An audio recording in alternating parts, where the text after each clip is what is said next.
Wait, yeah, you would have been it's like 10, I definitely, feel like, when that came out. yeah, You're I feel like 10 is pretty a perfect age you're in a for pretty like emotionally mature 10-year-old to like appreciate the themes of Up. Matthew. Thank you for saying You're that. I welcome. was an emotionally mature I am 10 year very old. emotionally mature, thank you.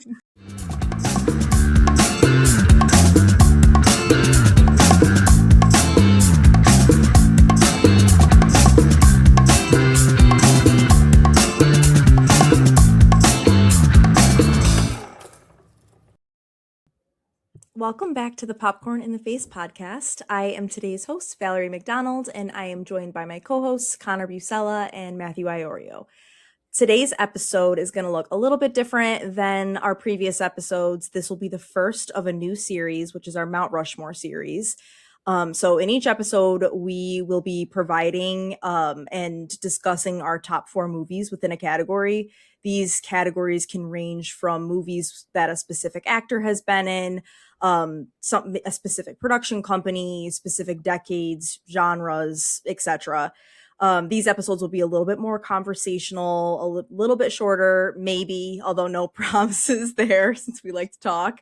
And then overall, they're going to be like less research, fact based. We're not really going to be sharing much background or trivia on each specific movie, but what we'll do instead is share a little bit of a background on the category as a whole. And then we'll jump right into our top 4, sharing kind of some of our personal experiences about these movies and really just why we love them. So, for our first Mount Rushmore episode, we will be discussing all things Pixar. So, a little bit of background on the category. Pixar is an animation studio based in Emeryville, California, and it is currently part of Walt Disney Studios. The company actually began in 1979 as a small computer division inside Lucasfilm, where it was known as the Graphics Group. And then in 1986, the team spun off into their own company with funding from Apple co founder Steve Jobs, who became the majority shareholder. Around the same time, Pixar was experimenting with computer animation technology through short films, and one of those early films featured Luxo Jr., who is the little hopping desk lamp that eventually became the studio mascot and the character that you still see in the logo today. Disney officially acquired Pixar in 2006, and since then, and really before that, Pixar has built an incredible track record. The studio has produced 29 feature films, starting with Toy Story in 1995, which also happens to be the first fully computer animated feature film ever made. Pixar films have earned more than $17 billion worldwide, averaging close to $600 million per movie. Several titles, including Toy Story 3, Finding Dory, Incredibles 2, Toy Story 4, and Inside Out 2, each brought in over $1 billion. And many of their films consistently rank among the highest grossing animated movies of all time. They've also racked up 23 Academy Awards, along with Golden Globes, Grammys, and a long list of other honors. So, without further ado, let's jump right into our favorite Pixar movies. And we will start with our number 4 spot. Matthew, what do you have for your number 4 slot? Yeah, so for my number 4 on my Mount Rushmore, I have an absolute Pixar classic. I'm sure you guys love it, universally beloved, the 2006 movie Cars. I was being very sarcastic about universally beloved because I know it's one that kind of gets crapped on a lot. But so Cars made my number 4 slot, and I know we'll probably do honorable mentions later on. But yeah, I don't think I actually saw Cars when it first came out in theaters, which is really weird because I've always was like someone that like my family would always get to see all the Pixar and Disney movies. Um, but that following kind of winter when I was in the 7th grade, that 2006, 2007 academic school year, for some reason, my brother Jeffrey and I really just bonded over this movie. And like, I'm not a car person whatsoever. I know there's some people that are like car guys, car girls, whatever. I could give 2 shits about cars, and my brother is like fairly into cars. But especially back then, though, I'm like, I don't give a shit about cars whatsoever. But for that movie, we just latched onto it. And I remember like going. I feel like we'd get like Burger King a lot, like on weekends, like our parents take us like on a Friday night, and we'd always go there and we'd come home and we'd have this mini TV like in the corner of our family room and next to like our main setup. And we would just throw on Cars on like a DVD player, like hooked up to that. And we would just like watch it off in the corner. And like it was like a weekend ritual for like that school year, especially that winter. We always watch it. I don't know why. And I can remember also he had a good friend at the time that would come over. He'd watch it with us, and we got like the Cars video game on GameCube, and we were just all in on this movie. And I just still don't understand why. I mean, I think it's hilarious. Owen Wilson's iconic. We're all big Owen Wilson fans, the three of us. For some reason, though, the two of us just latched onto this, and it's why it's very entertaining for me. I still love it, and it makes the bottom there. It makes my top four in this list. I think just the nostalgia, and it kind of has a special place, like in my heart, and always will. My brother and I have always bonded over a lot of things, but this was just one of those things during that period of time. Yeah, definitely. I feel like Cars is one of those movies that, like, I mean, as all Pixar movies honestly kind of are, they kind of like take over like all like it's just like they take over everything. Yeah. Like Lightning McQueen was everywhere. Yeah. Like he's like like you said, toys at like fast food restaurants, like there's posters, there's banners, like it's Backpack, just everywhere. Yeah, shoes. book bags, yeah. You It still just see takes Lightning over. So, McQueen. well, now I Yeah. send like ka-chow gifts to my brother all the time. Like when we like agree upon something, oh, we're gonna meet up at this place, or okay, like yeah, we'll do this. I just send like ka-chow, like just that gift. And I'll just say to him in Yeah. person. It's just still stuck with us. The ka-chow, so similar to that famous Owen Wilson. Wow. Yeah. Oh, I didn't think of that. Yeah, that's a good point. I didn't think of that either. That's so he just had to sneak it in Yeah, there. they're getting out every drop of his vocal talent for this movie. Yeah. Clearly, Yeah. His favorite syllable did get an appearance in this movie. very good. And I also want to say too with Cars, like just that memory sticks out, and also just the Rascal Flatts version of Life is a Highway, like so iconic. And like a lot, I'll mention scores later on for my other picks, how they've stuck with me for my top three.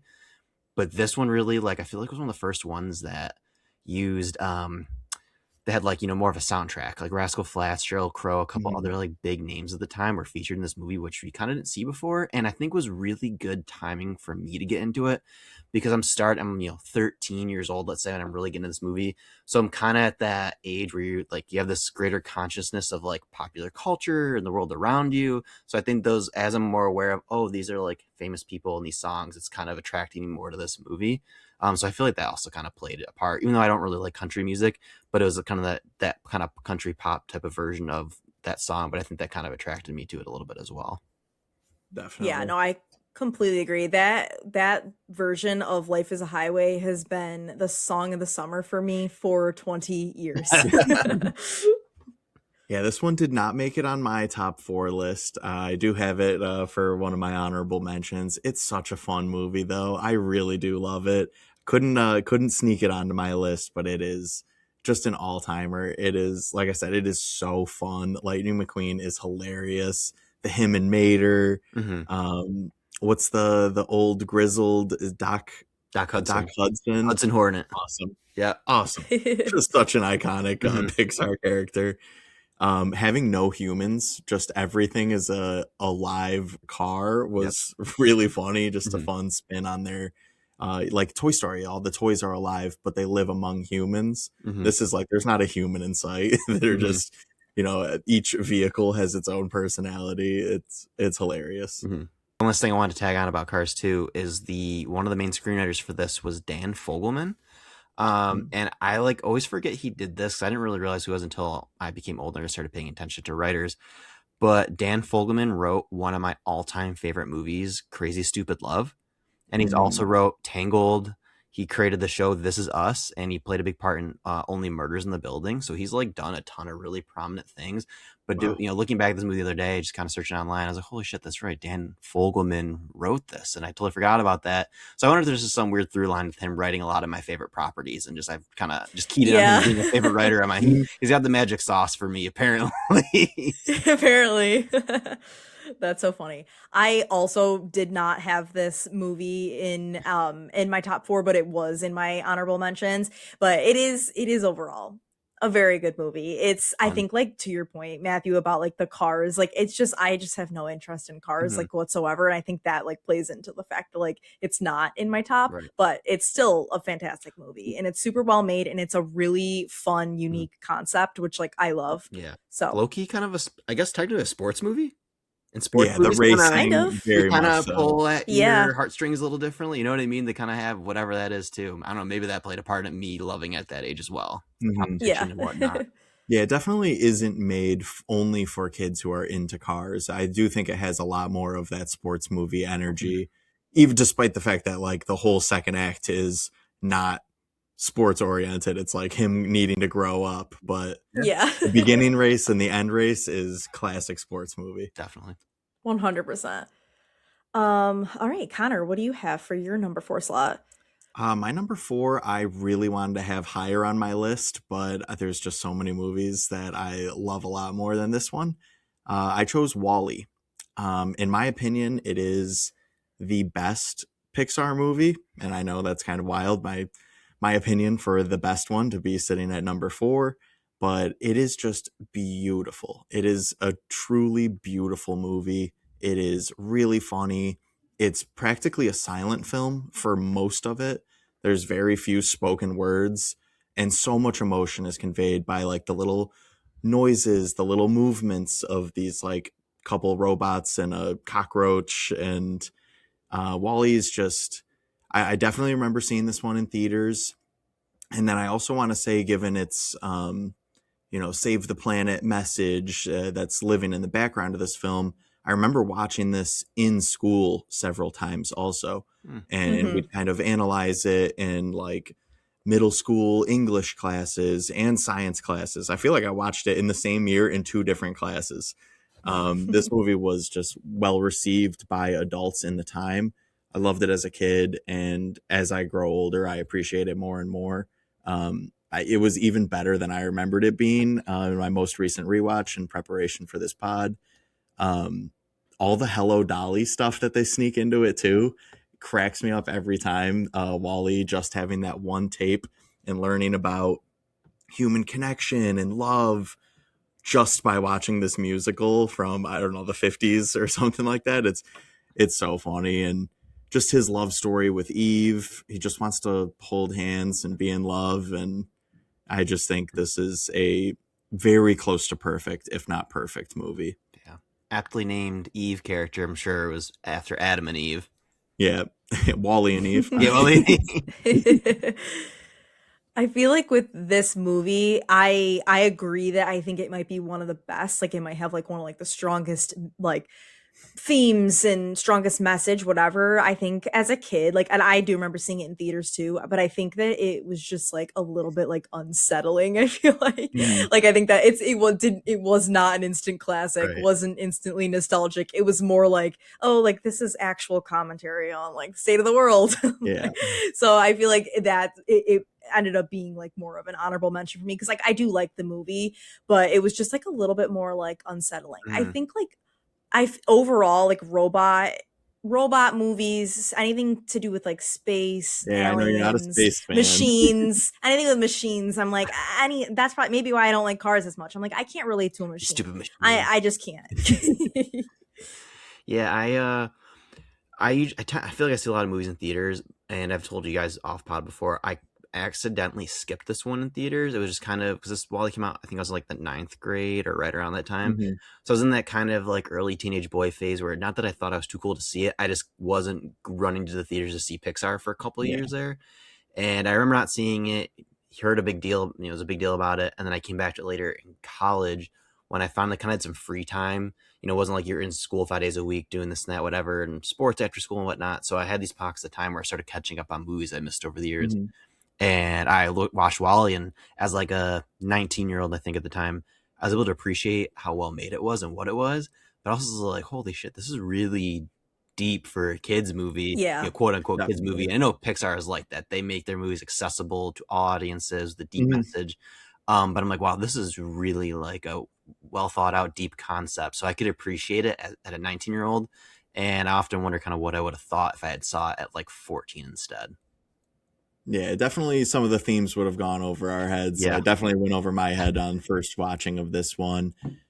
Just watching it a couple nights ago, I didn't read it as like overtly political, but in my research, just like a couple Google searches, you're finding these like threads, and people have some extreme opinions about this movie, and they all were annoying me. Every opinion I read was annoying me. There's this is capitalism ruining the planet, and then there's also the people that are kind of turning to mush on the spaceship, that's socialism ruining these people's lives, and it's like there's completely opposite Everyone's people that are interpreting it. enraged about this movie. There's this whole fat phobic stance on the movie, and I didn't feel like this movie was in any way making fun of fat people. It was using their limited use of self as, you know, being displayed as people with limited bone density and moving around in these Yeah. mobile scooters, and they're just living off their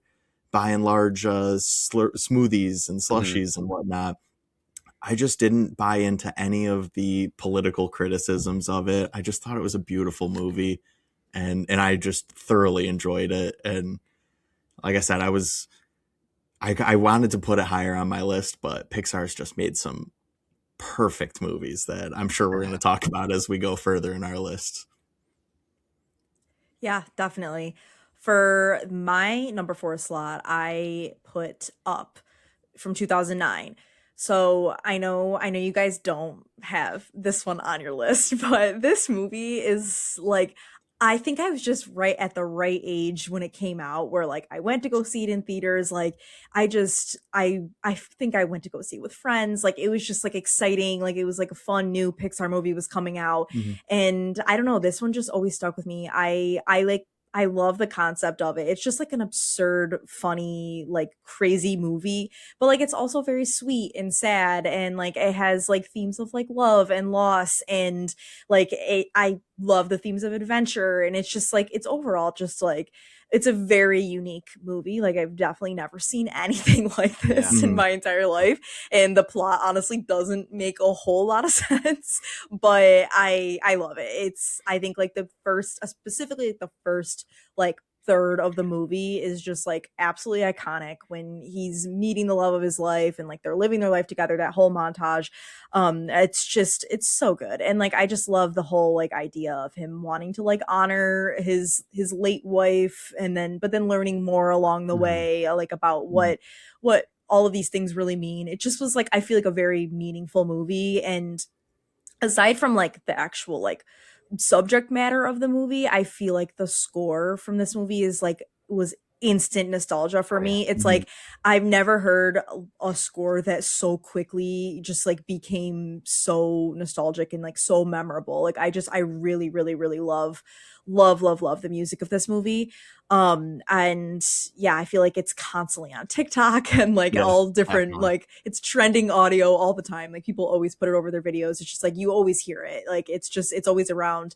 But yeah, I love this movie. I do think it falls a little bit flat towards the end. Like I don't really care that much about the talking dogs. Yeah. But it's just a fun movie, and yeah, I loved it. So One of the best opening scenes / sequences I think I've like ever seen a movie. Like effectiveness 100, wise, it's so effective of opening. It catches you up to speed. It gives you a huge gut punch. It makes you completely emotionally invest into this character. Like you are just you've bought in and you don't even realize it.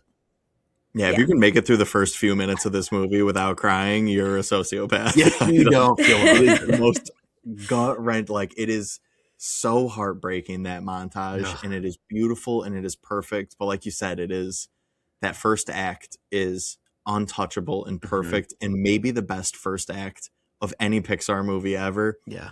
It didn't make it on my list for the things you mentioned. Um the talking dogs, the villainous former hero in his eyes, and I don't know, there's just so much of the stuff it didn't resonate with me as much, and which was really disappointing too, because it starts perfect. It is a perfect start to a movie, and I just don't think they landed the plane, or in this case the house, perfectly. Yeah, I do agree that I do think like it's more of just one of those movies where it's like I'm aware that it's not as good of a movie. I just personally like it. I like the themes of it. Like it's I really do like this movie a lot. Although when I was watching, I was like, how the hell did his house actually make it to South America? Don't worry I'm about like the there physics. Don't that's worry about it. yeah, Definitely like that shot you down by a can't military. yeah, I'm like the fact that they actually just like he just wakes up and they're like we're here. So great, everything I worked out perfectly. I magically flew in the right direction. Yeah.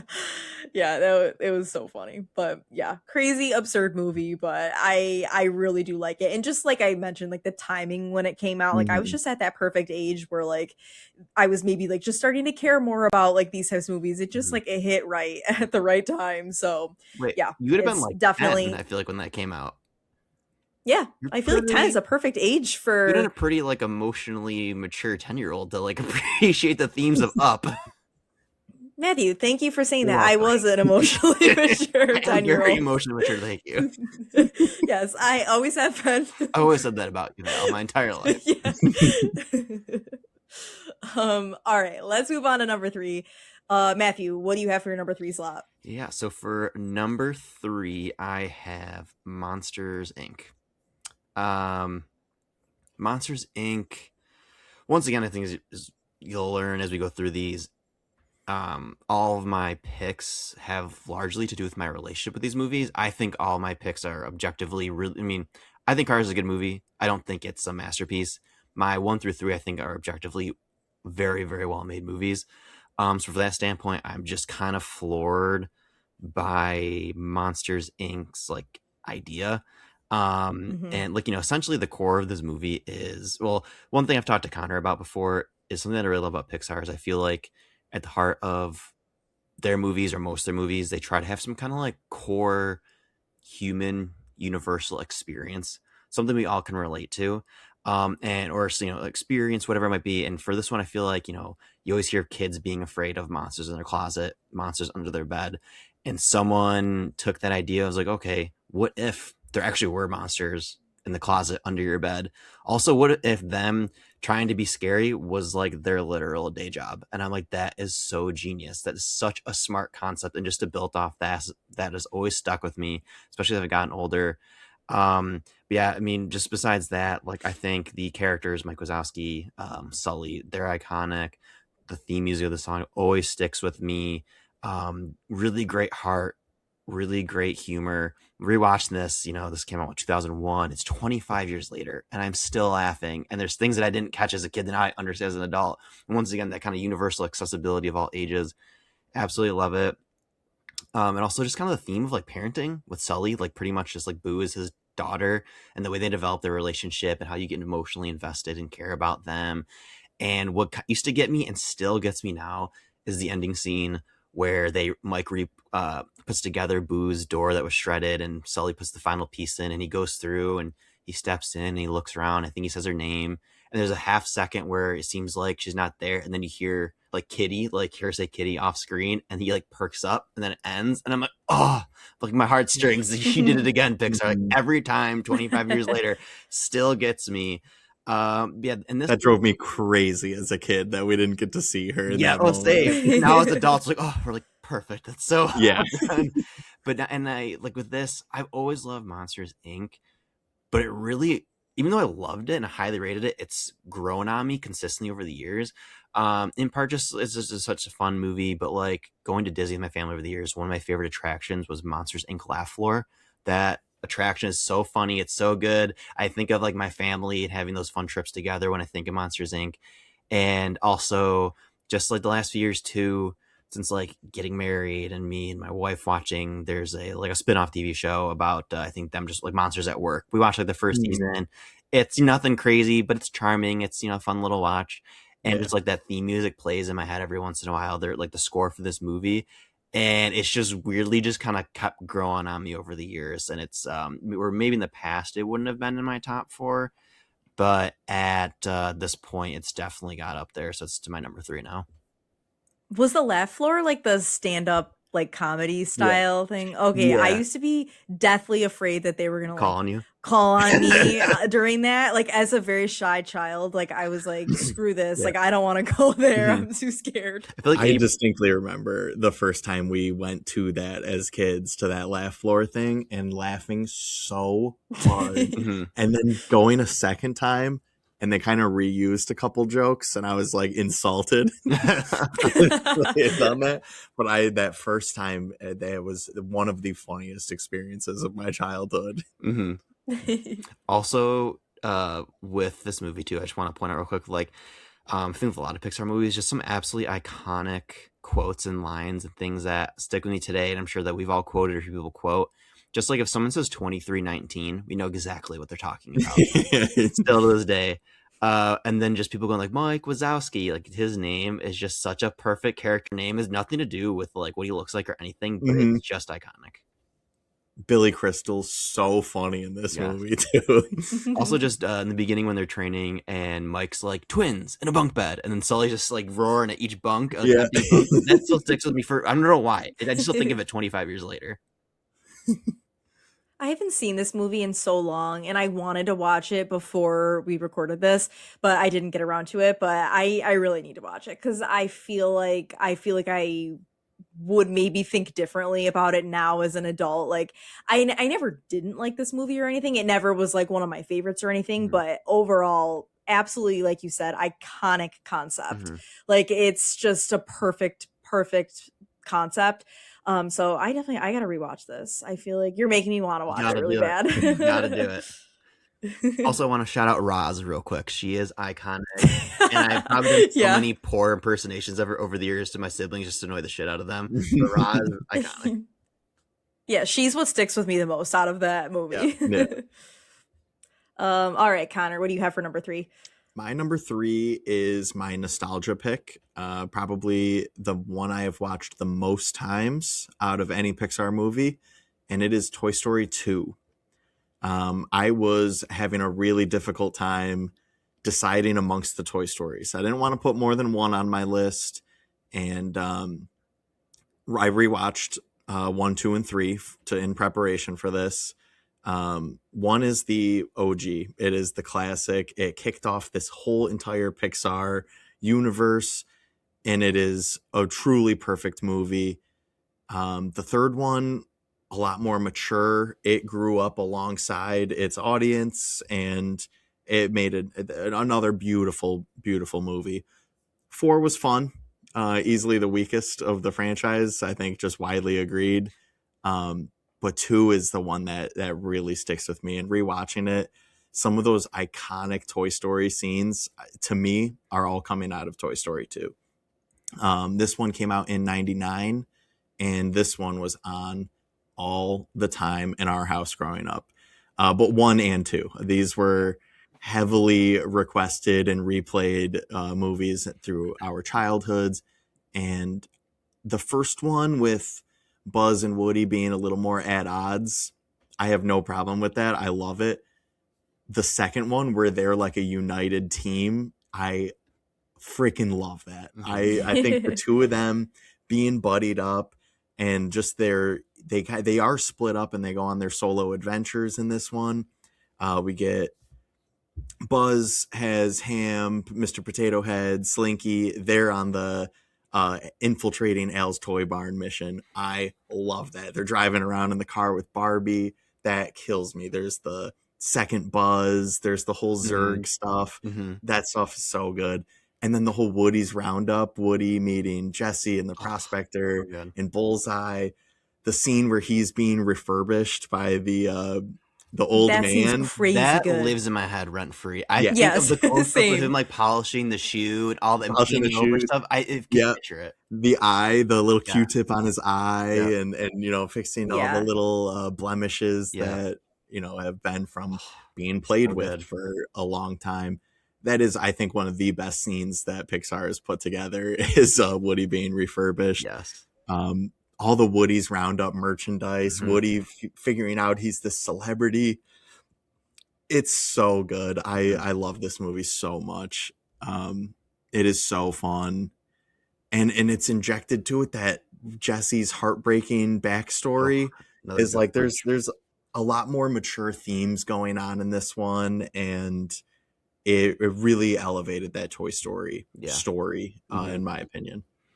And I want to say too, I feel like it's one of the rare, really good sequels. Like we have good sequels, but you rarely have ones that are like you could argue as good as the first. And I feel like when I think of great sequels, I think of like Toy Story 2, Shrek 2, and like Star Wars Empire Strikes Back. Like, and that's like, it's so hard to do a great sequel, and this just matched the first one in like a similar but different way for all the reasons you said. Yeah, definitely. I love this movie. This obviously I don't remember when it came out because I'm pretty sure it came out before I was born, Yeah. but I think we've watched this movie it like you said at our house all the time. It was constantly on. Yeah, we These burned out the characters I VHS feel tape of this one. for sure. These characters just like have become so like synonymous with like our childhood. Like when I Mhm. think like it just brings back when I think of a character from Toy Story, it's like it reminds me of like something else that happened in my childhood, whatever. Like it's Yeah. just it's very much like sewn into the fabric of like my childhood. And yeah, Mhm. these movies Mhm. they're incredible. Reminds you They're of when your insane. toys came to They're life so too. good. Yeah. Yes. Like that one You time remember the one time, I Connor? also No. I do distinctly remember writing down where I left my toys one day to like see. I was like, maybe they just in are alive. case. Your mom comes in the middle of the night. You're just alert, staring at your toys. Connor, what are you doing? Taking photos every 30 minutes. Creating some really paranoid kids out of this movie. Yeah. The jump in animation too. I just Yeah. wanted to mention that because Toy Story 1 is beautiful, but it was the first time they did this. Yep. And each movie, you can see they got a little bit better with certain things. And this one is like, this is 1999, and this movie is beautiful. So good And like you looking. said, it's purely computer generated. Yeah. I know 27 years later. they all are, but Yeah. All right. For my number three, I put The Incredibles um, from 2004. This movie was like 1,000 times better than I remembered it. I knew I loved this movie and I knew it was amazing, but upon rewatching it, like to prep for this, I was like absolutely blown away. It was just so good. The concept is incredible. I love like another amazing original concept like out of Pixar, which like most of their movies have really really really cool concepts. But it was just I don't even know if there are any other movies about crime fighting like super families. This is I it's just perfect. I loved every second of this rewatch and this movie is just so well made. It's funny, it's witty. I'm yeah, absolutely obsessed. I was blown away like on rewatching it. Honestly, I probably could have put this higher in my list now that I'm like looking at it and like thinking about it. The only thing is like the other two movies that I put like I just like more, but yeah, this movie is just it's insane. I love the like early 40s and 50s like flashbacks at taking place in like the Mhm. 60s, my favorite era. Um I feel like this was always like a really good family movie for like me, Connor and I's family. Like our I distinctly like remember like our parents liking this movie too. So it's just yeah, I freaking love this movie. It's so good. it's so funny. Like you said, we've watched this a bunch. I distinctly remember like all the moments that our dad would die laughing at this movie too. I don't want to talk about it too much because I do have this coming up later on my list. Well, But it is so good. you mentioned crime fighting super families. I will say, because I will circle back to Incredibles later as well, but I believe probably some of the inspiration was the Fantastic Four from Marvel. Mhm. And also, I just randomly popped in my head, but another crime fighting super family or super powered family, Teenage Mutant Ninja Turtles. Technically powers, technically. Kung Fu. Teenage Mutant Ninja Turtles is like not really something that's like circulating in my brain on the regular. It doesn't jive with your Quentin Tarantino and Martin Scorsese movies, no? Yeah. Also in Fantastic Four, like they were not family, were they? Yep. Kind It's of. Oh, brother, why did sister, I? wife, best friend, technically. Oh, Yeah. oh, Yeah. I don't know why I never put two and two together on that. I Well, guess we I know was you too don't young watch when I a lot watched of. it. Yeah, Mhm. we know you It's don't watch a Marvel's lot of. first family. It is, yeah. Okay, well And Matthew, then you that makes mentioned sense. it's basically a Fantastic Four movie. We just got a new Fantastic Four movie last year, the Pedro Pascal led First Steps. That was the fourth live action release. Yeah. I think this is a better version. I think Incredibles is the best Fantastic Four movie. If Hands you down. lump that in, Hands down. it's the best one out of Yeah. those four. Why are we still making Fantastic Four movies? Is my Why are you trying to question. make They're Fantastic great Four happen? characters that just aren't adapted well, which is the really difficult part. It's yeah, it's a tough group. the first two, the Chris Evans one and Jessica Alba one in 2005, like campy and kind of popular for campy reasons. The second one was bad. Then the second reboot with Miles Miles Teller and all Teller. those people and Michael B. Jordan, just absolute garbage and a terrible production history there. And then I did like this fourth one. I It thought was it good. was good. It Not wasn't as like good as The Incredibles, though. right, no, but yeah, Incredibles blows out of the water. It's so good. I'll let Val continue on this, but we'll get back to it.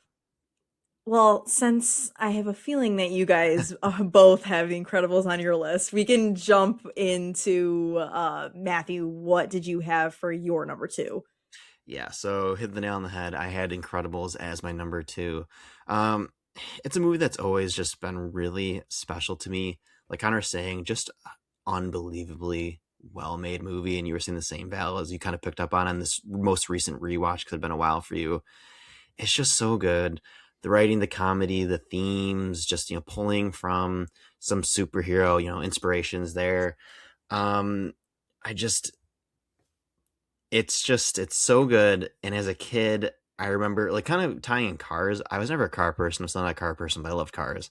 Incredibles growing up, I wasn't really into superheroes. A lot of little kids were, and I feel like part of my generation, there's kind of a lull in like really being into superheroes. And I had a lot of superhero TV shows. So, like I watched a little bit. I like Batman Beyond, and then Mhm. I watched some old reruns of like old Spider-Man stuff, and maybe catch a little bit of X-Men, but they weren't like favorites and stuff I watched regularly. If they were just on, I watched a few minutes of it.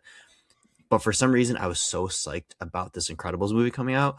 Like my first memory of this movie was I was in the fifth grade, and the Friday that this released, we were going to be on the tail end of a trip to Florida. It was our first ever family trip to Disney World. I mean, we went with another family we were friends with, and I remember it coming out, and I was so jealous of my friend from the family. He's like, "Oh, he's like, we're going to see Incredibles tomorrow night," and my family had plans to like go do something else because we are in Disney World. Why were we gonna go see a movie? Which we've since done on Florida vacations. It's a lot of fun. But at the time, my parents were like, "No, we're gonna go. Like, it's our first time here. We're gonna go do other things." And I was so jealous, and I just would beg them to go see it. So then the next weekend, once we were home, they took me to see Incredibles, and I was so psyched, and I just absolutely fell in love with it. And I remember my birthday was a month after, and like they got me a couple like Incredibles toys. I had Mr. Incredible's like Incredimobile, whatever it's called. I had like a remote control car version of it. Absolutely loved it. Yeah, this movie just always stuck with me. The themes are great. The writing's fantastic. The family's iconic. Their suits and everything. Samuel L. Jackson He's as so good. Frozone, and where's my super suit? Like that line has just rung in my ears for 20 years at this point. And then also just Edna Mode, someone that I've probably very poorly impersonated over the years. Iconic voice, iconic character. And I think she was voiced by the director, Brad Yeah. Bird, if I remember Yeah, correctly. he Yeah. said no one else could capture what he was going for, so he Yes, just did it literally. himself. It was just such a good movie. And I feel like another point that I was going to bring up that you guys had mentioned, but yeah, I don't know. It's just something that's really stuck with me, and another really nostalgic personal relationship with it, and another family figure for my family, and something especially me and my brother have just kind of loved and bonded over the years. It's so good. I'm like at a loss for words watching it. Mm-hmm. My cheeks were hurting by the time I was done with this movie because I was Yeah, smiling intensely the whole time. yeah. I become a little kid when I'm watching that. Mm-hmm. Also, Syndrome, just like a great villain, and his His line too. movie Whenever kills whenever it. any of my friends like tell me that like they're and their partner are like expecting like they're pregnant or something, I just had the whole back sending the gif of like Mr. of him going, and they got busy, like that line always just I hear in my mind. I remember watching Incredibles in, I want to say, third or fourth grade, and we're all like watching it. We're all sitting crisscross applesauce on the floor watching it in front of the TV, and that line happened. And I just remember there being like only two kids that laughed. The teacher tried to hide a laugh. Two kids laughed. No one else got it. Hmm. Oh, such a great movie. Oh my god, it's incredible. Hmm. It's No pun incredible. intended. Incredible. No pun intended. I do that all the time. I always accidentally create a pun in just like my normal speaking. Alrighty. What did you have for your number two, Connor? My number two is Ratatouille. I think it's a perfect movie. Just the anyone can cook, animated France is beautiful in this So movie. good. Remy is one of the all-time Pixar protagonists, in my opinion. Um, I'm a big food person. I like to cook, and this movie, all its scenes in the kitchens, all the wild, colorful characters they've got working in the kitchens are hilarious. Uh, they're super weird characters in this movie. The head chef, Anton, Ego is so funny, and just that another we mentioned it. Just there, some of these movies have like the iconic scenes, and the iconic scene of this one is the eating the Mm-hmm. what's his name? It is Ego, right? I thought you were The saying eating food the critic ratatouille. Yeah, I think that's what is his name is. Yeah, is when he eats the ratatouille Yeah. and is like transported back to being a child, when he yeah. scuffs up his knee and his mom feeds it to him and he's launched right back into that seat. Him meeting the rats and not saying anything, just kind of acknowledging it, appreciating it. Mm-hmm. It's so good. It's another one of those, just I'm smiling the whole time I'm watching Yeah. it. It's so good. Those kitchen scenes, like you said, you're a big food person. As you know, with my dad, he's always been a big foodie, has a food business, was a cook in a restaurant when he was in college. So he always fostered that love of food and like cooking with my family, with my siblings, and like grew up watching Food Network, all that kind of stuff. So like watching Mhm. this, I was like in the 7th grade. And I was right at that time too, and me and him were watching like next Food Network Star just come out. So we're watching that all the time, all these great shows, and watching those cooking scenes like just like made me want to go home and just cook things. I'm like, I don't even know what I can cook. I just want to cook something. And Yeah. like watching them do it, the looking the food, the animation of doing, cutting things up, and like also just the colors of the pots, like that Yeah. copper and everything. Like I can picture that still. And it's just such a strong visual movie. Like you're saying, just France, like at night, like Yeah. animated. It's beautiful. Yeah, cartoon animated wine drinking in Yeah. France is like, I'm gonna pour a glass. Like that Yo, looks we're nice. 13 and 11. Ooh, I want some wine. The Yeah. eating the cheese and the grape. I remember doing that after Yeah. watching this movie and being like, oh my god, this is so good. It rats onto something. Yeah, no, that movie is, and I'll obviously talk about it later because it may or may not be in my Mount Rushmore as well. But I am so unbelievably obsessed with this movie. It is just it's so good. Like it perfectly captures like what food is to me. Like Mhm. Mhm. it is that serious. Like I do take it that seriously, and I love it. The scene that you just described with like where he has like the flavor explosions in his head when he's Yeah. eating like the grape and the cheese. I'm like that's what it feels like. So That's you Mhm. every time it's you just eat. yes. Yeah. No, it actually does. This movie's ridiculous. Like it's so, like you said, it's so beautiful in every single way, and yeah, Mhm. I love it. All right. My number 2 movie is Toy Story.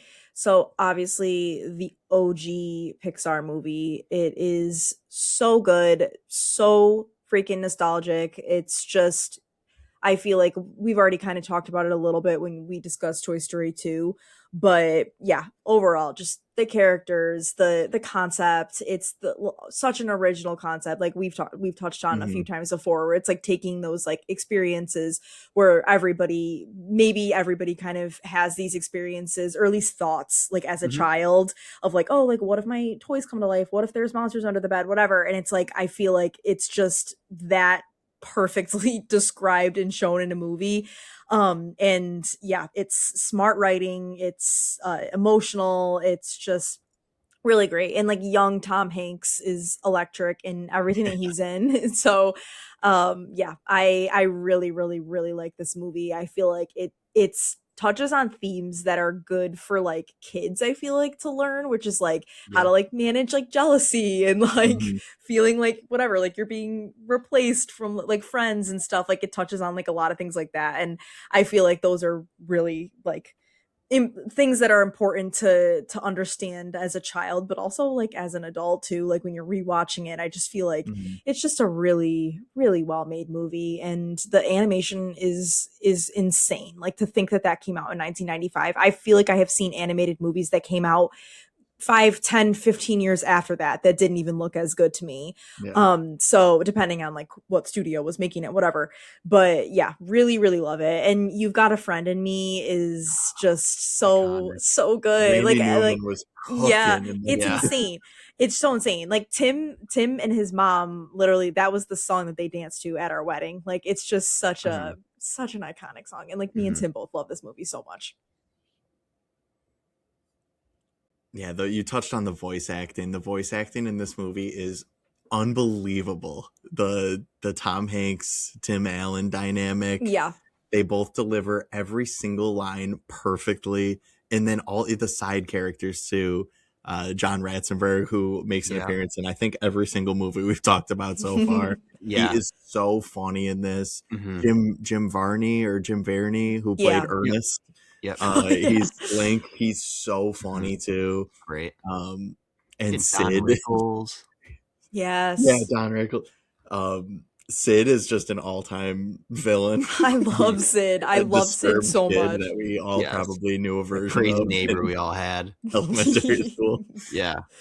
Also, speaking of the voice cast, not really anyone prominent, but since you mentioned Sid, Mhm. the actor who played the popular kid Josh Bryant in Princess Diaries that Anne Hathaway's character had a crush Mhm. on, that ended up being a jerk.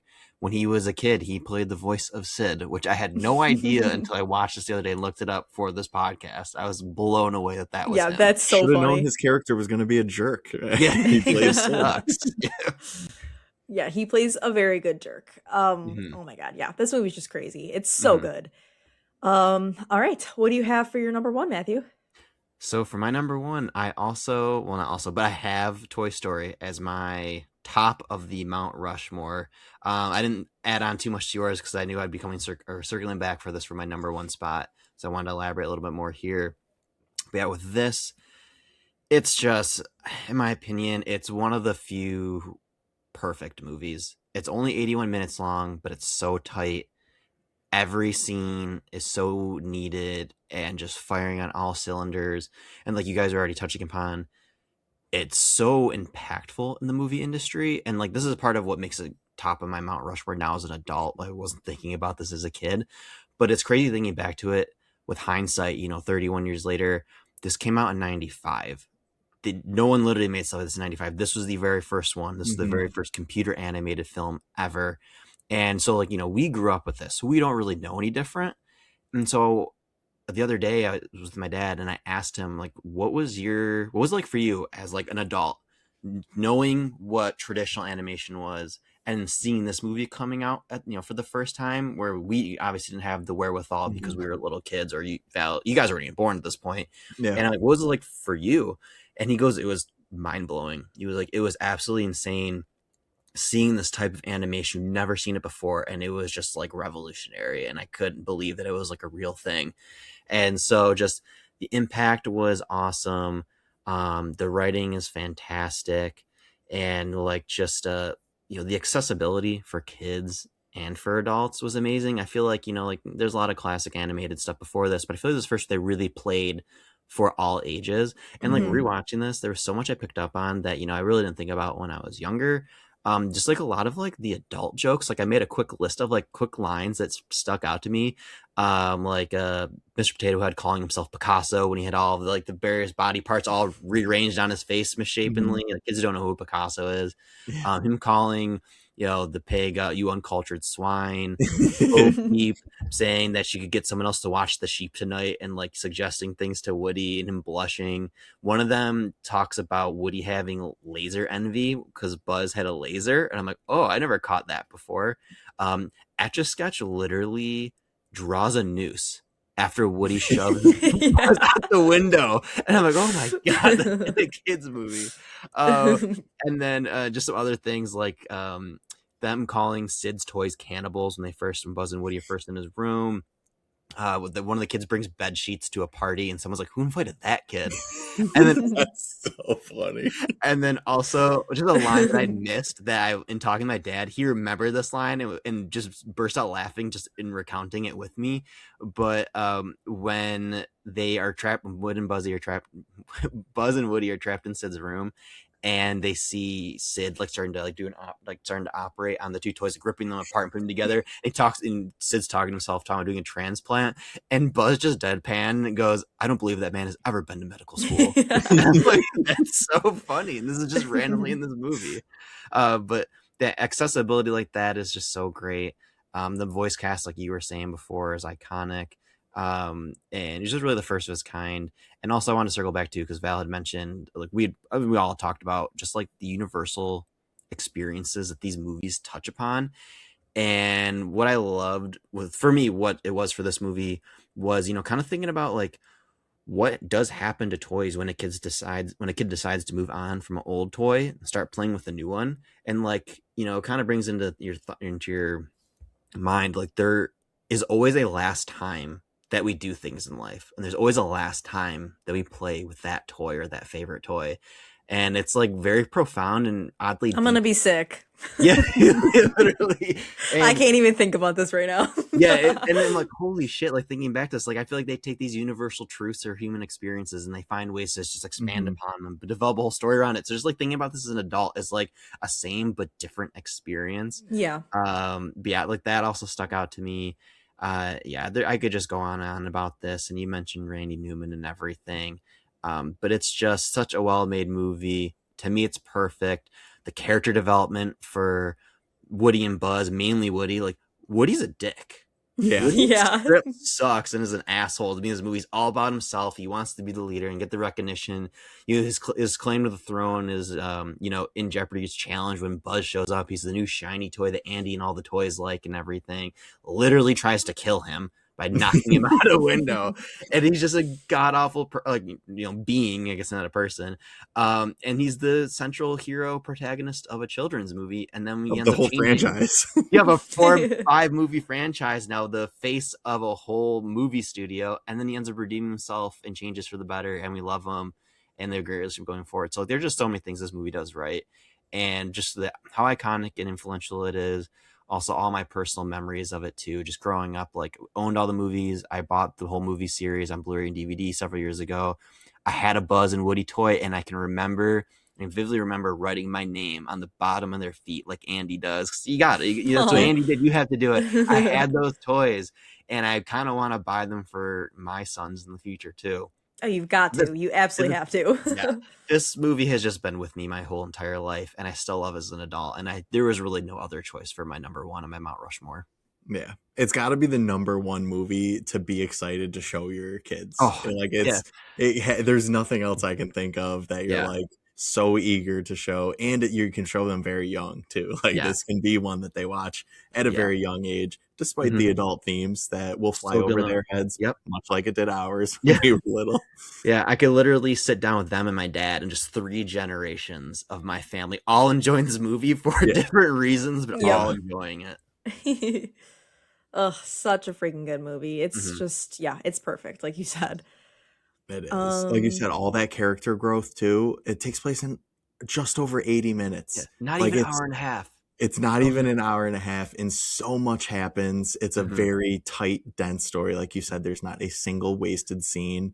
Yes. Every scene has, a laugh. It tugs on the heartstrings. Like it's really, really well balanced, and it's just so much fun to watch. Yeah. That ending with the rocket on the back of the RC car where they launch into the, they don't go into the moving truck. They go and land on Andy's lap. It's the best ending of any of these movies. Yeah. And I want to say too, the little details, watching this back now, like watching it from a quote unquote critical lens and trying to look for different things. It's 95. It's a long time ago. It's the first of its kind. So you think they're probably just trying to like, okay, let's just get this right. Let's not we don't have to be super crazy with it. Just do good enough of a job. But like the little details were like Buzz and Woody, you're at the POV of these toys. So you're low on the ground. You can see scuff marks and dirt stains in the bottom of doors. They're dented, like things that you wouldn't normally think about. It's like, oh shit, like you're at their point of view. These are things that actually exist on these things that we never see because we're not that low to the ground. So they were really meticulous with that. And they just got a lot right. Oh, and the other thing I thought of too was they played around with the POVs as well. Like, they took this they took themselves seriously, this movie. It wasn't just some like extended wider shot like a lot of animated movies were beforehand. there's POVs of like Buzz soaring through the air, Woody spinning on the chair with Andy. Like they were doing things like that they hadn't done before. So they Yeah, were just, I don't know. There, I go on for days about it's this, but they did brilliant. so much It's well with it. Yeah. No, Yeah. it's so good. I feel like looking at this movie versus like some of like the more modern Pixar movies, it's like you really can see the difference between what happens when Mhm. a studio kind of focuses a little bit more on just like making money versus like actually being passionate about what you're doing. Right. And like we can see this across the board because everybody just cares about making money now across yeah. every studio. But like really looking back to like in the beginning of Toy Story being like their first feature Mhm. film, and it's just like it's so good, and you can tell that they cared so much about so many Mhm. different components of that movie as they're pulling it together versus like today you can definitely feel the difference. I mean, I personally don't love a lot of the newer Pixar movies, and the newer Yeah. Disney movies are just they're not for me. I think Mhm. you can see that difference in when studios start to care about different things, have different priorities. Yeah. Right. Also, was this the first Pixar movie that they like featured a divorced single parent? Or not, I mean, not divorced, a single parent. I believe so. And We never I know mean, where Andy's dad is. I Or other did kids. a search on that, and it was because I was like, oh no, that he has a dad, and I I was like, know, wait a yeah. minute, It's like I never no, even he considered doesn't. it. And I did a Google search, and it was it's kind of like a mystery thing. Mhm. There, you Yeah. know, a bunch of people who worked there at the time. They all have their own theories and whatnot. Mhm. Hmm, interesting. Um, One last thing about Toy Story, I read this a long time ago that I don't believe it was the first movie that they intended to make, Mm. but they hadn't quite worked out the animation style and the humans in the movie.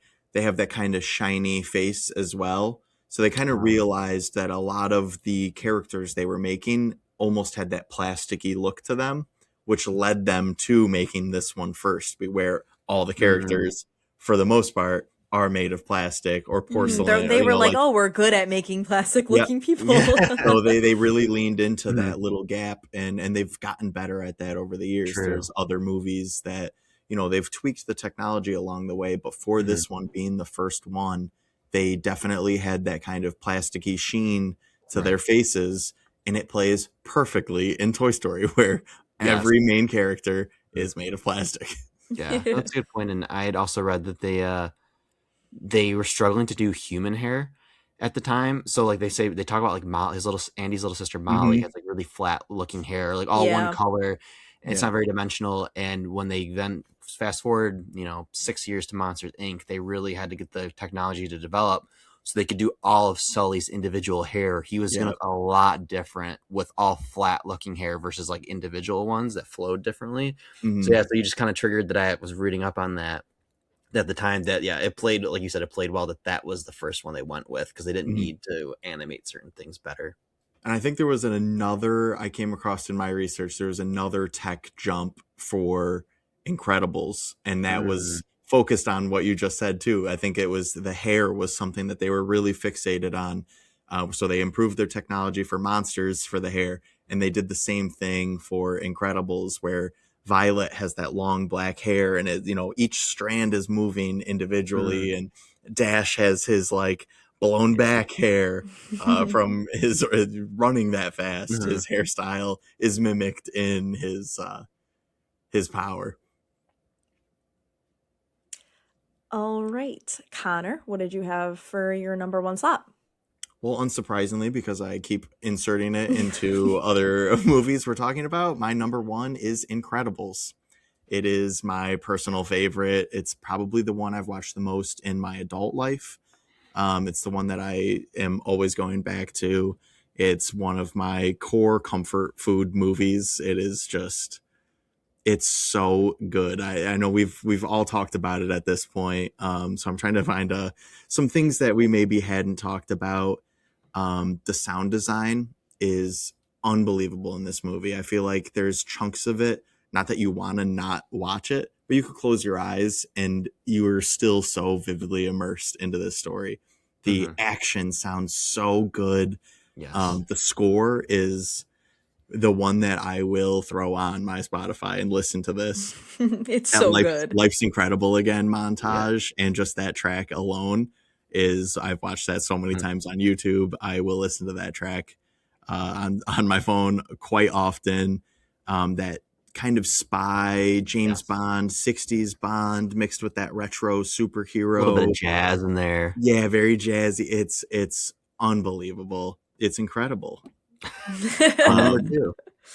Another thing you've touched on a couple times throughout these conversations, Matthew, is a lot of these movies have the core human experience right center in these films, and this is it's a good versus evil. This is a superhero movie jam-packed with action. At its core, it is a story about family, and it captures that so well. And it's what makes it relatable. I mean, there's plenty of superhero movies since this where it doesn't feel relatable at all. We're not aliens from another planet that's, with the powers of a god. This is a normal family trying to live a normal life, and that's something so many people can relate to. Yeah. I also feel like the Mr. Incredible's whole, like, his whole thing of, like, midlife wanting crisis. To be back. Yes, midlife crisis, like wanting to be back into his prime again, like longing for like the good old days. Like I feel like that's like a very relatable thing for a lot of people across many different ages. It's like that's just Yeah, he's no longer the star of the football team in this, in a sense. Exactly. And I think the same too with like Mrs. Incredible, kind of like a big like commentary on like roles in life, roles in the family. Mr. Incredible's past his prime. He wants to relive the glory days. He's the breadwinner in a sense. Mrs. Incredible, stay-at-home mom, takes care of the kids. It's kind of become her identity, but she knows there's more to her as well. And so I feel like a lot of parents probably watch that and are probably like, wait, is this movie about me? Like, kind of wait a second. It resonates on every single level. Yeah, she definitely plays the part better than he does, for sure. In terms of she eased into that lifestyle, whether she was happy or not, she eased into that lifestyle a lot smoother, which I feel like that's how it goes a lot of times in real life too. I just thinking of her cooking the Friday leftovers scene where they're eating all the leftover food from the week. I just thought of this as a kid. I loved that scene. Just oh my god, meatloaf and spaghetti and steak on Friday. And I'm like, I love those foods. This looks so good. You guys touched on some of the side characters, Syndrome, Frozone, Edna Mode. They're just iconic. I wrote down a couple other characters, even more on the side. The teacher who accuses Dash of putting the tack on his chair. So good. I send that gift Incredible's boss out all the time, by the way. I send that gift all the time. So funny. Yeah. Mr. Incredible's boss is just a hilarious, like, just frustrating bureaucrat. And then Tony Ridinger just has some like really funny teen boy lines. Yeah. It just does a really good job balancing like the very mature themes. I mean, there's the guy jumps off a bridge in like the first 5 minutes of this movie, and like the outline of superheroes. Elastigirl tells the kids like, if these guys get you, they're going to kill you. Like there's like it doesn't shy away from the seriousness at all. Punches. It pokes fun at the superhero tropes, and this is a pre-MCU movie, and it did a good job of poking at tropes that didn't go away. The monologuing comes up several times throughout the movie. Frozone story, and Syndrome even acknowledges the trope when he gets going. You got me monologuing. It's just so funny. I really just love this movie above all of them. It's firmly my number one. I played with putting a couple other ones in the one spot, and I was like, this one doesn't feel right being at number two. The intro too. I love the intro, the talking head shots, their interviews. So good. And like, that 1960s, the Mr. Incredible doing the, I just cleaned this up. Like that whole, and he gets up out of his chair, out of frame. You hear the people laughing in the background. It is so funny. You really got a good capture on Frozone, Elastigirl, and Mr. Incredible. 3 main characters of this movie, and you just get all their personalities through that opening scene by like the 90-second mark. It is so well done. That's a really good point, because like we've talked about before, opening scenes, opening sequences, they have the hard job of a movie because you have 90 minutes, 2 hours typically to tell a story. And in the very beginning, the opening sequence needs to do the job of catching the viewers up, like getting them up to speed with the story. Who are these Yeah. people? This is the world What are we're they in. doing? Yeah, this is the world. So we can just throw you right in the middle of the story and get going. And like you said, they do a great job, like such an effective device using them in interviews because they're giving you the information directly. Hmm. You're learning that you're getting their personalities. You're also learning that they're very famous because they are getting interviewed. Only Yeah. famous people are going to be, so you're getting all these flavors of like of important things to Hmm. know and vibes and mood and everything, and this world's getting set up so quickly. Like you were saying, 90 seconds in, you're caught up, and then Yeah. you're just off from there. Hmm. I know we briefly talked about how this is easily the best Fantastic Four movie. Yeah. I would make the case this is one of the best superhero movies of all time as well. It's my I favorite Yeah, superhero movie because I don't Which really like superhero movies. that's not saying much, Val, but no, just kidding. no, No, the I'd action agree with is that. so good. The Mhm, villain is really good. mhm. This movie is just perfect, and it's my favorite. Yeah, it's a All great pick. right. My number one, which we've also already talked about, is Ratatouille. I love this movie so much. Feel like the I feel like I love just the whole idea of like the passion behind the cooking and like also that combined with like the anyone can cook. I say that all the time. Like if this were our other movie, like that made it in their vernacular for Oh me. yeah. I say anyone can cook all the time. I say it to everyone. Shout out Becca. I say that to Becca all the time. And she hates me for it. But I just yeah, I love the passion behind it. And I also feel like not even just for cooking, just in general, just showing that like anyone can be passionate about anything and anyone can really do anything. Mhm. Like obviously like using Remy a rat as an example of someone who probably shouldn't really be cooking but like found his way in I mean, that. so he washes his hands. Yeah, Becca, He if this actually is. rat can cook, you can cook. Facts, Yeah. facts. Yeah, it's no, for real though. It's just yeah, I love the passion. Like alongside all the other things that we said before, like it really is just like I feel like an important movie about kind of saying like you doesn't matter if you think you can do it or not. It's like anyone can Mhm. do anything. Mhm. And I really like that. It's a beautiful thing and it doesn't have to be about cooking. Yeah. I personally do resonate with like the cooking side of it in this movie and I love cooking and it's not because of this movie but it might be a factor. I don't know. But yeah, just overall such a good movie and like we already spoke about a little bit earlier just like it's so beautiful like the European like imagery and everything is just like romantic. It's yeah, it's great. I love it and it's about like all my favorite things. So Yeah. it's just got to be number one for me on that one too. And again, also came out during a time when I saw it in theaters. Like I was enjoying Pixar movies like during this time. Like I like between like whatever, like 8 and 12 years old, like was probably the time when I was like really like going to see Pixar movies and like Mhm. enjoying them and watching a lot of them and stuff. And this just that landed right in that time frame. So I feel like it also that has a plays a huge factor too, just like when it came out Oh, yeah. and being able to see it live like I remember when it came out that obviously like plays a portion for me so I yeah love this movie, definitely my number one. It's just tremendous from beginning to end. I know we've all now talked about it. I like how, like many Pixar movies, it really features that odd couple, unlikely friends trope, Hmm. and Hmm. where it is a rat and a human, which like is so different from anything else they've done up until this Hmm. point and since then. I mean, Yeah. it's like two toys in Toy Story. We got Buzz and Woody, and we have the two monsters, Sully and Mike, and this one just having two characters that can barely communicate with each other, learning a way to communicate with each other. I love that whole sequence of learning the puppeteering and Yeah. then just It's making a so mess of his funny, place. like Linguini is so funny to watch, like he's just so weird. His name is Linguini. I know. Yeah. Oh, Also, so such a so good. highly memed movie and dynamic with him puppeteering Yeah, Linguini and Yeah. everything. Hmm. for sure.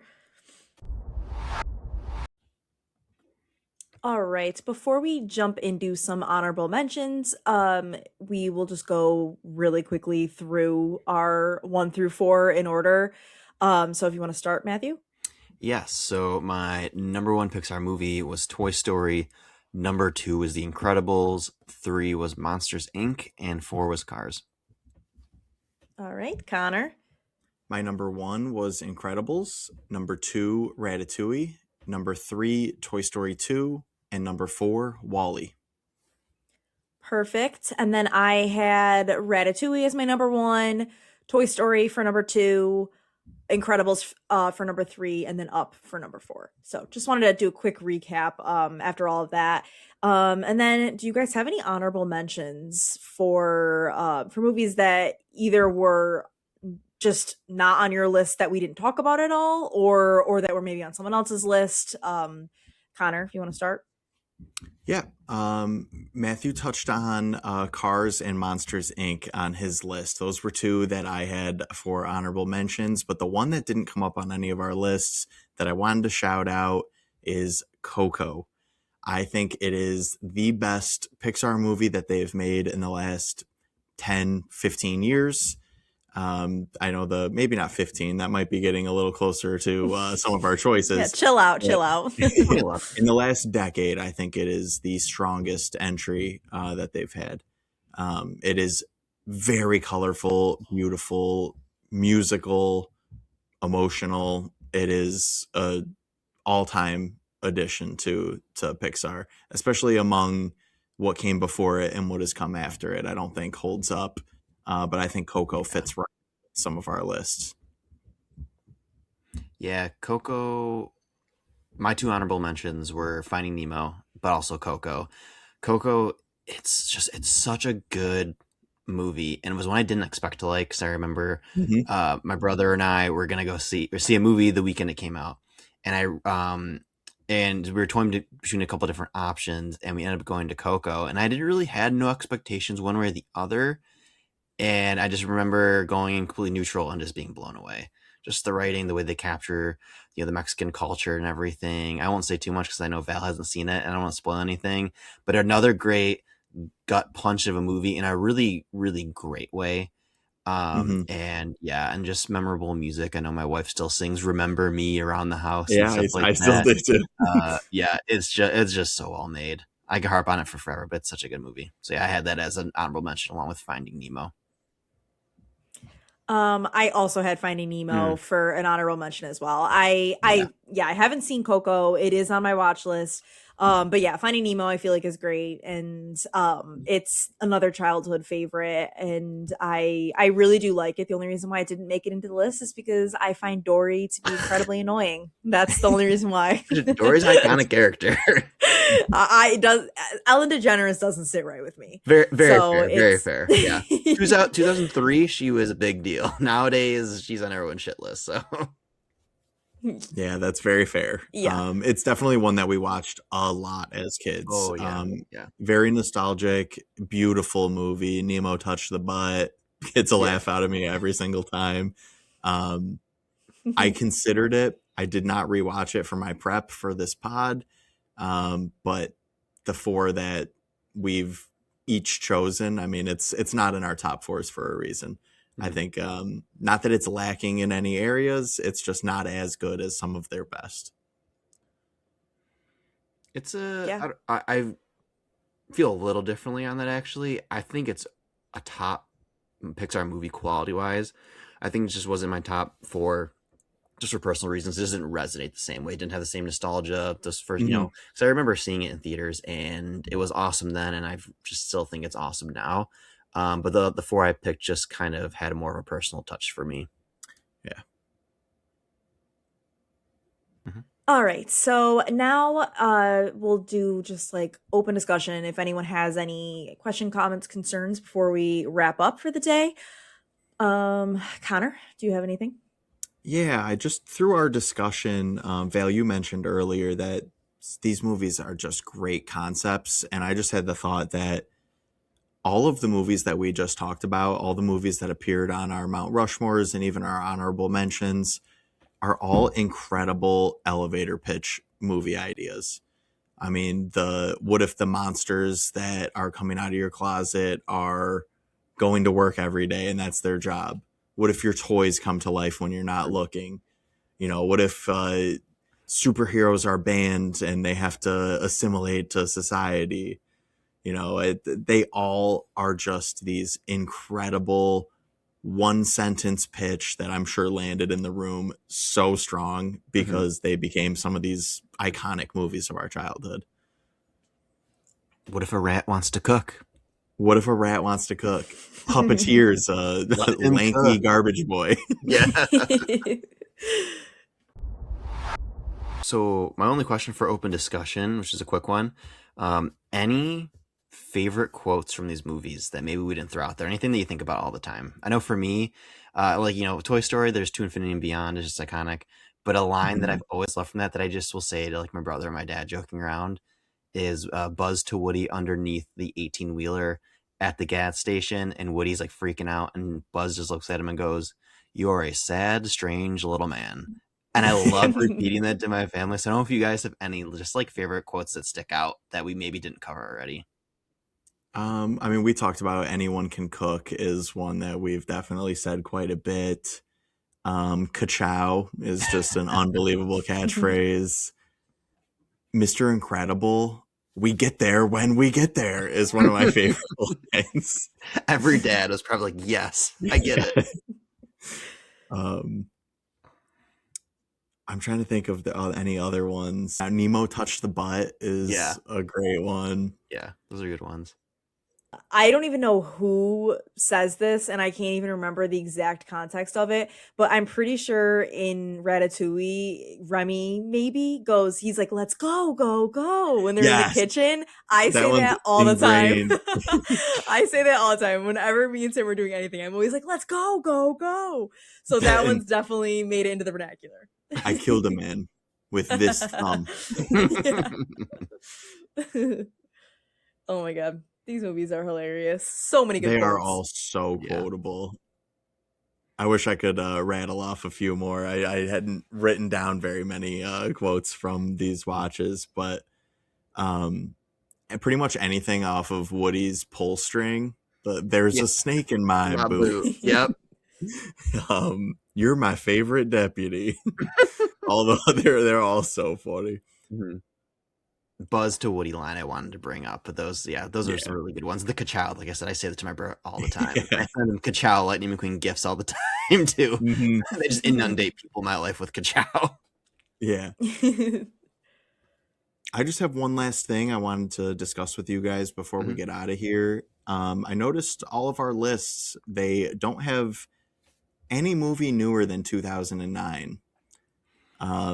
And I was wondering if you guys think that is our nostalgia of these were the movies that came out when we were kids versus the movies have changed since then.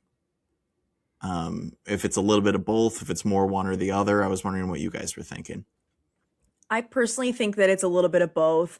I think the movies that come out during the era when you're a kid are always going to be special to you, but I also do think that the movies have gone downhill, like objectively. Like they had more original concepts back then, where I think now they're kind of like grasping at straws to come up with like more ideas that almost mimic the ones that they had before.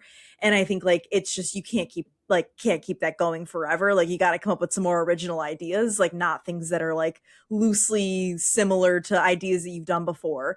So I think it's a little bit of both. Yeah, I feel the exact same way. I feel like nostalgia is always going to play a part in things, and that definitely plays a little bit of a role in kind of what the movies I selected. But I also agree. I feel like the first half of Pixar was so strong. And then the latter half, you had a couple strong ones. Like the Inside Outs, I think, are really good. Coco's really great. Incredibles, too. But then, like, I feel like around the time of Onward, you see a real precipitous drop in quality. Yeah. Onward was good, but it was a letdown. Then in movies like, I'm not a big fan of, Luca and Good Dinosaur was also a little before that, 2015. But there's some of those I just didn't think were good movies. As like Val was saying, I just don't think they executed them the same. I just don't think the ideas aren't bad, but for some reason they don't hit. They don't resonate the same as early ones did. I just feel like the quality of filmmaking is a lot better in the era, that first half in the era that we kind of chose from.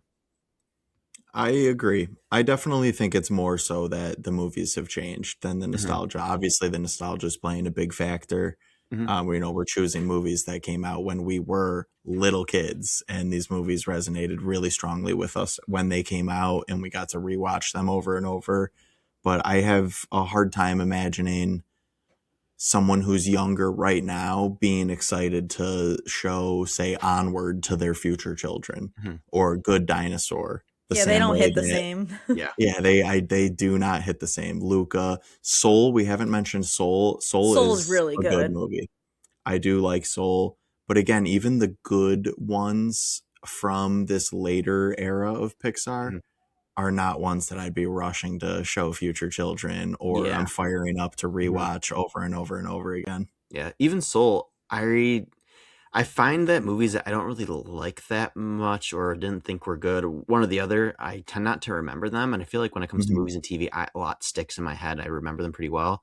But like, I don't remember much from Soul. I saw it and Mhm. just it doesn't really occupy any space in my head. So I remember, I think I felt, oh, that was good. But that was Yeah. kind of the tone. Like, oh, that was good, but I don't Yeah. need to rewatch it. It's whatever.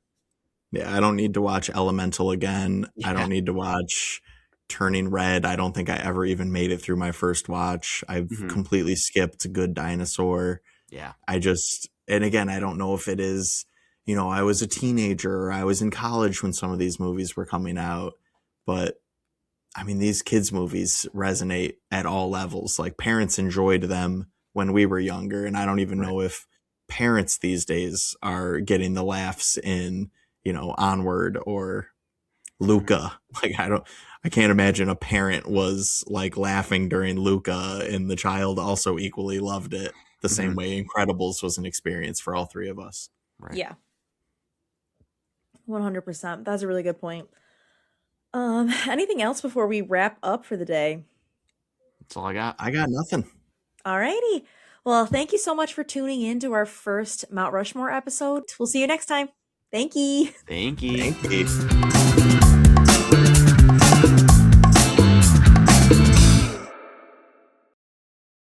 Thanks for tuning in to another episode of Popcorn in the Face. If you enjoyed today's episode, make sure you're following us on Instagram at Popcorn in the Face Pod for episode updates, behind the scenes content, and all of our movie opinions. New episodes will be available on Wednesdays on YouTube, Spotify, and Apple Podcasts, so be sure to hit subscribe so you never miss one. Thanks for listening, and we'll see you next time.